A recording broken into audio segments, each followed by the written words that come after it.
Demək ki, biz sakların hissəsinin özlərinə Aksaq dediyini və buradan Akska sözünün, Salahlı sözünün, Şıxlı adının olduğunu görürük. Su tayfalarının bir hissəsinin demək özlərinə Söyükdən Sak dediyini gördük və mən artıq söyləşin əvvəlində qeyd etdim ki, su tayfalarının bir hissəsi də özlərinə su və pir sözünün birləşməsindən Subar demişdir. Və həmin Subarlar eramızdan əvvəl 3-cü minillikdən var olmuş tayfa birliyidir, zaman zaman parçalanıb və onlar ən son eramızın demək 5-ci, 7-ci əsrlərində Suvar boyları kimi qarşımıza çıxır. Çox təəssüf ki, bir çox tarixçi Suvarları elə 5-ci, 7-ci əsrin tayfaları kimi göstərməyə çalışır. Və bununla yanaşı biz qədim mənbələrdə Davar Türk boylarının olduğunu görürük.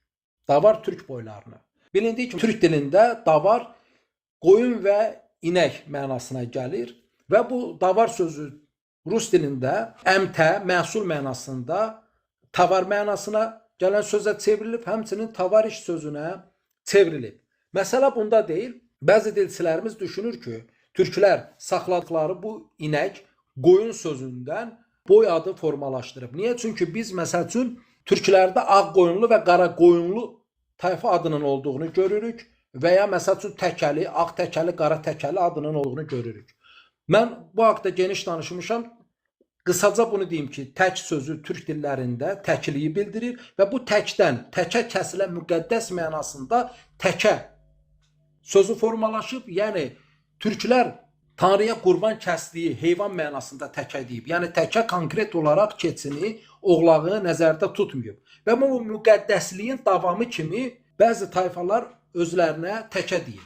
Və ya məsəl üçün baranlı tayfaları var, onlar eyni ilə Piron sözündən Tanrının, yaradanın əl üst mərtəbəsi mənasında Piron sözünü formalaşdırıb və ona qurban kəsib və Tanrının Piron sifətinə kəsilən qurbana baran deyib və o baran zamanla qoyun mənasına gəlib. Yəni, demək ki, o qurbanda, Piron sifətinə kəsilən qurbanda qoyun daha çox üstünlük təşkil edib.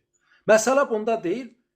Türk dilində tavar sözü isə Subar, hərəkət söz kökü ilə eynidir. Yəni, hərəkətli olan heyvanlar mənasında demək, köçəri türkülər inək və qoyun sürüsünə Subar kökündən davar deyib. Lakin, boy mənasına gələn tavar sözü isə bizim bildiyimiz Subar sözündən başqa şey deyil. Yəni, Subar türkülərini sının tılaşması ilə bir qisim boy daha sonra davar adı ilə xatırlanıb. Və Subarların bir hissəsinin davar adı ilə xatırlanması bizə bilirsinizmi nəyi verir? Bizə Təbriz şəhərinin və Tiflis şəhərinin adını verir. Biz, bayaq nə dedik, Akska türküləri ilə Şıxlı, Daş Salahlı, Salahlı kəndi ərazisindəki əraziyə baxın və ortasında olan Tiflis adına baxın. İddia olunur ki, Tiflis Gürcü dilində isti mənasına gələn tifli kökündən formalaşıb, isti yer deməkdir. Təbriz eyni ilə güya fars dilində formalaşıb, isti saçan mənasına gələn güya zərdüştlüklə bağlı bir yer deməkdir. Lakin biz Subar boylarından danışırıq, onların yayılma arealından danışırıq və bizim adını çəkdiyimiz Təbriz və Tiflis həmin bu Subar boylarının yayılma arealında olan ərazilərdir.